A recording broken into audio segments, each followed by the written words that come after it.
lane fast, call it high speed. I've been working hard, yeah, I've been working nightly. If you think you'll win, ha, not fucking likely. I be taking shots, yeah, cold-blooded, icy. Watching numbers grow is what I call sightseeing. In the front row, run it up when they hype me. The following grows, they know how to. Hi friends, എല്ലാവർക്കും പുതിയൊരു വീഡിയോയിലേക്ക് ഹാർദവമായ സ്വാഗതം. പോണ്ടിച്ചേരിയിലുള്ള Auroville beach hut, Pondicherry ബീച്ചിനടുത്തുള്ള Auroville beach ഹട്ടിൻ്റെ കുറച്ച് വിശേഷങ്ങളാണ് ഇന്നത്തെ വ്ളോഗിലൂടെ നിങ്ങൾ കാണാൻ പോകുന്നത്. സോ എല്ലാ സുഹൃത്തുക്കളും ഈ വീഡിയോ കാണുമെന്ന് പ്രതീക്ഷിക്കുന്നു. സോ ഇവിടുത്തെ ഈ ബീച്ചിനെ കുറിച്ചുള്ള ഓറോവിൽ ബീച്ച് ഹട്ടിൻ്റെ വിശേഷങ്ങൾ എൻ്റെ സുഹൃത്തായ മിസ്റ്റർ ലോബിൻ ലൂയിസ് എക്സ്പ്ലെയിൻ ചെയ്ത് പറയുന്നതാണ്. അപ്പോൾ ഗൈസ്, നമ്മളിന്ന് ഇവിടെ നിൽക്കുന്നത് ഓറോവിൽ എന്ന് പറഞ്ഞ സ്ഥലത്താണ്. പോണ്ടിച്ചേരിയിലെ ഓറോവിൽ എന്ന് പറഞ്ഞ സ്ഥലത്താണ് നമ്മൾ നിൽക്കുന്നത്. ഇവിടെ ഞങ്ങളിപ്പോൾ എടുത്തിരിക്കുന്നത് ഹട്ട് റിസോർട്ട്സ് ആണ്. ഇവിടെ ഒരുപാട് റിസോർട്ടുകളുണ്ട് ഓറോവിലിൽ തന്നെ.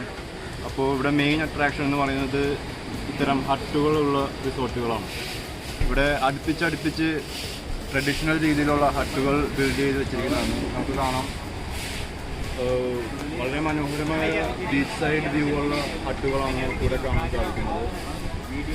ഇവിടെ ഒരുപാട് റിസോർട്ടുകളുണ്ട്. അവിടെ ഞങ്ങൾ എടുത്തിരിക്കുന്ന റിസോർട്ടിൽ 1500 റുപ്പീസാണ് ഇവിടെ റെൻ്റായി വാങ്ങുന്നത്.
ഞങ്ങൾ എടുത്തിരിക്കുന്ന റിസോർട്ടിൻ്റെ ഫ്രണ്ടിൽ കാണുന്ന ബീച്ച് വ്യൂ ആണ്.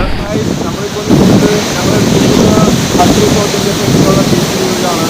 നമുക്ക് കാണാൻ സാധിക്കും, വളരെ മനോഹരമായ ഒരു വ്യൂ തന്നെയാണിത്. അപ്പോൾ ഞങ്ങൾ നമുക്ക് കാണാൻ സാധിക്കും, ഞങ്ങൾ എടുത്തിരിക്കുന്ന ഹട്ട് റിസോർട്ടാണ് ഈ കാണുന്നത്. ആ നടുക്ക് കാണുന്നതാണ് ഞങ്ങൾ എടുത്തിരിക്കുന്നത്. അപ്പുറത്തൊക്കെ കംപ്ലീറ്റ്ലി ഫിൽഡാണ്. ഇപ്പോൾ വളരെ നല്ലൊരു സീസണാണ് ഇവർക്ക്. പോണ്ടിച്ചേരിയിൽ തന്നെ വളരെ മധ്യഭാഗത്തായിട്ടുള്ളൊരു മെയിൻ അട്രാക്ഷനാണ് ഇവിടെ ഒട്ടനവധി റിസോർട്ടുകളുണ്ട്. അതിലൊന്നാണ് ഞങ്ങൾ എടുത്തിരിക്കുന്നത്. വളരെ അഫോർഡബിൾ ആയിട്ടുള്ള റിസോർട്ടുകൾ തന്നെയാണ് ഇവിടെ. അപ്പോൾ ഫ്രണ്ട്സായിട്ടും ഫാമിലി ആയിട്ടും വരാം. കൂടുതലും ഇവിടെ ബാച്ചിലേഴ്സാണ് വരുന്നത്. അപ്പോൾ ഞങ്ങൾ ഇവിടെ വന്നിരിക്കുന്നത് കുറച്ച് സുഹൃത്തുക്കളായിട്ടാണ്. ഞാനും അൻഷദും, പിന്നെ കേരളത്തിൽ നിന്ന് തൃശ്ശൂർ ഭാഗത്തു നിന്ന് ജിബിനും, പിന്നെ തമിഴ്നാട്ടിൽ സേലത്തിൽ നിന്ന് ഗോപിനാഥും വന്നിട്ടുണ്ട്.